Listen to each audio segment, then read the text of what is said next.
ఓం శ్రీమాత్రే నమః. నమస్కారం అండి. ఎలా ఉన్నారు అందరూ? బాగున్నారా? మీరందరూ ఆనందంగా, సంతోషంగా ఉండాలని అమ్మవారిని ఎప్పుడూ కోరుకుంటూ ఉంటాను. ధాత్రితో లక్ష్మీప్రియ క్రియేషన్స్‌కి స్వాగతం. ఈ 2026 సంవత్సరం ఆషాఢ మాసంలో సంకష్టార చతుర్థి ఎప్పుడు రాబోతుంది? ఆగస్టు 1వ తేదీన, 2వ తేదీన? స్వామివారి నామం ఏమిటి? పీఠం పేరేమిటి? చంద్రోదయ సమయాలు ఏమిటి?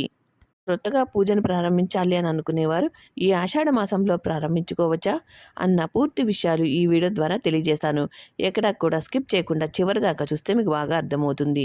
కష్టి అంటే కష్టకాలం నుండి మనకి విమోచన కలగటం, మనుషులకున్న కష్టాలను తొలగించి వాటి నుండి గట్టెక్కించే వ్రతమే ఈ సంకష్టహార చతుర్థి వ్రతము. విఘ్నాలను తొలగించే విఘ్నేశ్వరుడికి అతి పూజ్యుడైనటువంటి ఆ మహాగణపతికి ఎంతో ఇష్టమైన తిథులలో ఒకటి చతుర్థి తిథి.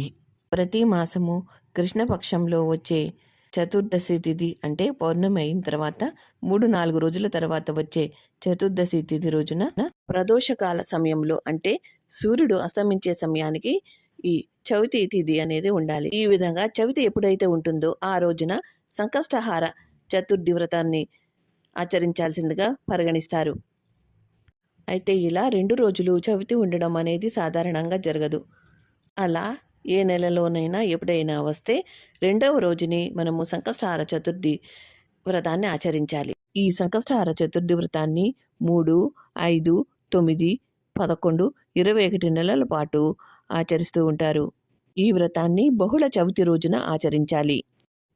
ఈ రోజున ప్రాతకాలమునే నిద్రలేచి ఇల్లు గుమ్మాలు శుభ్రం చేసుకుని స్నానం చేసి గణపతికి పూజ చేసుకోవాలి.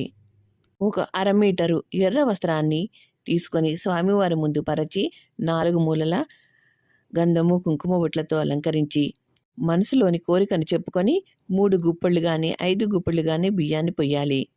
2 తమలపాకులు తీసుకుని దానిలో 2 ఖర్జూరాలు 2 వక్కలు దక్షిణ పెట్టి స్వామివారికి మీ యొక్క కోరికని మరొకసారి చెప్పుకొని నెరవేర్చమని వేడుకుంటూ ముడివేయాలి. దీనినే ముడుపు అంటారు. ఈ ముడుపుని స్వామివారి పాదాల చెంత ఉంచి సాయంత్రము ఈ ముడుపుని విప్పి దానిలోనున్న బియ్యాన్ని పాయసంగా కానీ మోదకాలుగా కానీ చేసి స్వామివారికి నివేదించి మనము ఉపవాస విరమణ చెయ్యాలి. ప్రొద్దుట పూజ చేసుకుని ఈ విధంగా ముడుపు కట్టుకుని స్వామివారికి గుడికి వెళ్ళి అక్కడ దర్శనం చేసుకుని సాయంత్రము తిరిగి మరలా స్వామివారికి పూజ చేయాలి. ముడుపు విప్పి ముడుపులోని బియ్యాన్ని వండి కుడుములుగా కానీ పాయసంగా కానీ చేసి స్వామివారికి నైవేద్యంగా పెట్టి తర్వాత మనము దాన్ని ప్రసాదంగా స్వీకరించాలి. ఇంటిలోని వారందరికీ కూడా ప్రసాదంగా పెట్టాలి. ఇలా కాకుండా కొంతమంది ప్రతి నెల ముడుపుని అలాగే ఉంచి ముడుపులన్నీ కూడా ఒక్కసారిగా విప్పి ఆ నైవేద్యంగా స్వామివారికి సమర్పించి 10 మందికి పంచిపెడతారు.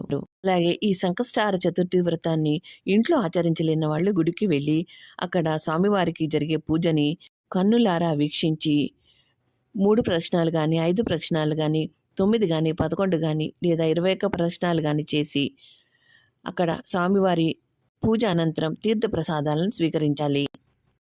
ఎక్కువ రోజులు అంటే ఎక్కువ నెలలు ఈ వ్రతాన్ని ఆచరించేవారు ఏ రోజు పూజ చేసిన తర్వాత ఆ రోజే ఆ ముడుపుని విప్పి సాయంత్రం పూజ చేసుకుని అందులోని బియ్యంతో కుడుముల్ని ఉండ్రాళ్ళని అలా స్వామికి ఇష్టమైన పదార్థాలు తయారు చేసి నైవేద్యంగా పెట్టి ఉపవాస దీక్షను విరమించుకోవాలి. అంటే పొద్దుటి నుంచి సాయంత్రం వరకు కూడా ఏమి తినకుండా ఉండాలి. పూజని ఇంట్లోని వారు ఎవరైనా చేయవచ్చండి. భార్యాభర్తలు కానీ భార్య కానీ భర్త కానీ ఎవరైనా చేయవచ్చు. ఈ వ్రతాన్ని ఆచరించేవారు భూశయనం చేయాలి, బ్రహ్మచర్యాన్ని పాటించాలి, సాత్విక ఆహారాన్ని తినాలి. రోజంతా ఉపవాసం ఉండలేని వారు పళ్ళు, పాలు, మజ్జిగ, పెరుగు ఇలా తీసుకుంటూ ఉపవాసం ఉండవచ్చు. వినాయక చవితి రోజున మనము పూజను ఏ విధంగా చేస్తామో అదే విధంగా స్వామివారికి పూజ చేసుకోవచ్చు. షోడశోపచార పూజ కానీ పంచోపచార పూజ కానీ చేసుకోవచ్చు. స్వామివారికి అష్టోత్తర శతనామావళి చదువుకుంటూ స్వామివారికి ఎంతో ఇష్టమైన గరికతో కానీ ఇష్టమైన పువ్వులతో కానీ పత్రాలతో కానీ పూజ చేసుకోవచ్చు. పూజలో మనము వినాయకుడి విగ్రహం కానీ పట్టం కానీ పెట్టుకుని పూజ చేస్తాం కదా.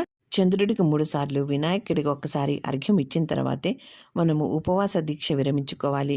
ఈ విధంగా చేయలేని వారు నార్మల్గా మనం పూజ చేసుకున్న తర్వాత పటాన్ని కానీ విగ్రహాన్ని కానీ రెండో సాయంత్రం పూజ అయిన తర్వాతే కదపాలి. ఒక వ్రతంగా నిష్టగా చేయాలి అని, కోరిక తీరని కోరికలు నెరవేర్చుకోవాలని అనుకునేవారు తప్పకుండా వ్రత కథల్ని చదువుకోవాలండి. వ్రత కథలు చదివిన తర్వాత అక్షంతలు తలపైన వేసుకోవాలి. వ్రత కథల కోసం నా ఛానల్లో ఉన్నాయండి. మీరు అవి వింటూ కూడా పూజ చేసుకుని అక్షంతల్ని తలపై వేసుకొని పూజ ముగించుకోవచ్చు. వ్రత కథలతో సహా పూర్తి పూజా విధానము నా ఛానల్లో ఉందండి. తప్పకుండా ఒకసారి చూడండి. 2026 సంవత్సరం ఆషాఢ మాసంలో ఆగస్టు నెలలో ఈ సంకష్టహార చతుర్థి వ్రతం ఎప్పుడు వస్తుందో ఇప్పుడు మనం తెలుసుకుందాం. స్వస్తి శ్రీ చాంద్రమానేన శ్రీ పరాభవనామ సంవత్సరం ఆషాఢ మాసం వర్ష ఋతువు బహుళ చవితి తిథి 2026 సంవత్సరం 1వ తేదీ శనివారము రాత్రి 9:52 ప్రారంభమై 2026 సంవత్సరం ఆగస్టు నెల 2వ తేదీ ఆదివారము రాత్రి 9:42 వరకు చతుర్థి తిథి ఉంటుంది. హిందూ పంచాంగం ప్రకారం ఉదయం వేళల్లో ఏ తిథి అయితే ఉంటుందో ఆ రోజు ఆ తిథిగా పరిగణిస్తాం. కానీ సంకష్టహార చతుర్థి వ్రతాన్ని చంద్రోదయ సమయంలో జరుపుకుంటాం కాబట్టి చంద్రోదయ సమయంలో ఎప్పుడైతే చవితి తిథి ఉంటుందో ఆ రోజు సంకష్టహార చతుర్థి వ్రతాన్ని జరుపుకోవాలి. ఈ విధంగా చూసుకున్నట్లయితే చవితి తిథి ఆగస్టు 2వ తేదీన సాయంత్రము చంద్రోదయ సమయానికి ఉన్నది కాబట్టి ఈ రోజున మనము సంకష్టహార చతుర్థి వ్రతాన్ని జరుపుకోవాలి. ఈ రోజు నక్షత్రం పూర్వభాద్ర నక్షత్రం రాత్రి 9:02 వరకు ఉన్నది. రోజు స్వామివారి యొక్క పీఠం పేరు విష్ణు పీఠము. స్వామివారి యొక్క నామం పేరు గజానన గణపతి. పూజ చేసినప్పుడు ఓం గజానన గణపతియే నమః అని వీలైనన్ని సార్లు ఉచ్చరిస్తూ పూజ చేసుకోవాలి. మన 2 తెలుగు రాష్ట్రాలలో చంద్రోదయ సమయాలు అనేవి 2026 సంవత్సరం ఆగస్టు నెల 2వ తేదీ ఆదివారం రాత్రి 9:20 ఉందండి. చంద్రోదయ సమయము అనేది ప్రాంతాన్ని బట్టి 2 నుంచి 5 నిమిషాలు అటు ఇటుగా ఉంటుందండి. చంద్రోదయ సమయంలోపు స్వామివారికి పూజ ముగించుకొని చంద్రునికి వినాయకుడికి అర్ఘ్యాన్ని సమర్పించి ఉపవాస దీక్షను విరమించుకోవాలి. సంకష్టహార చతుర్దశి రోజున స్వామివారిని దర్భాలతోటి పత్రాలతోటి స్వామివారికి ఎంతో ఇష్టమైన 21 పత్రాలతోటి పూజించి స్వామివారికి ఎంతో ఇష్టమైన మోదకాలని కుడుములని పాయసాన్ని నైవేద్యంగా సమర్పించుకోవాలి. ఇలా చేయటం వల్ల ఐశ్వర్యము ఆనందము అభివృద్ధి కలుగుతుందని పండితులు చెబుతున్నారు. వ్రతంగా ఆచరించకపోయినా ఈ విధంగా స్వామివారిని పూజించినా చాలు మనము కోరుకున్న కోరికలు నెరవేరుస్తారు. స్వామివారికి గం గణపతియే నమః అనే నామంతో జపం చేసినా చాలండి. ఆ రోజు మొత్తానికి ఉపవాసము అది ఉండక్కర్లేదు, వ్రతాన్ని ఆచరించక్కర్లేదు, పూజ చేస్తే చాలు. సంకష్టహార చతుర్థికి సంబంధించినటువంటి పూర్తి విషయాలు ఈ వీడియో ద్వారా తెలియజేశానండి. ఈ వీడియో మీకు ఎంతో కొంత ఉపయోగపడితే నచ్చింది అనుకుంటే మీ బంధుమిత్రులకి షేర్ చేయండి. అలా షేర్ చేయడం వల్ల మా వీడియోలు మరికొద్ది మందికి రీచ్ అవుతాయి. ఈ వీడియో కనుక నచ్చితే తప్పకుండా లైక్ చేయండి. ఏమైనా సందేహాలు ఉంటే కామెంట్స్ రూపంలో తెలియజేయండి. మరో మంచి వీడియోతో మళ్ళీ మీ ముందుకు వస్తాను. సర్వే జన సుఖినో భవంతు. స్వస్తి. నమస్కారం. ఉంటానండి.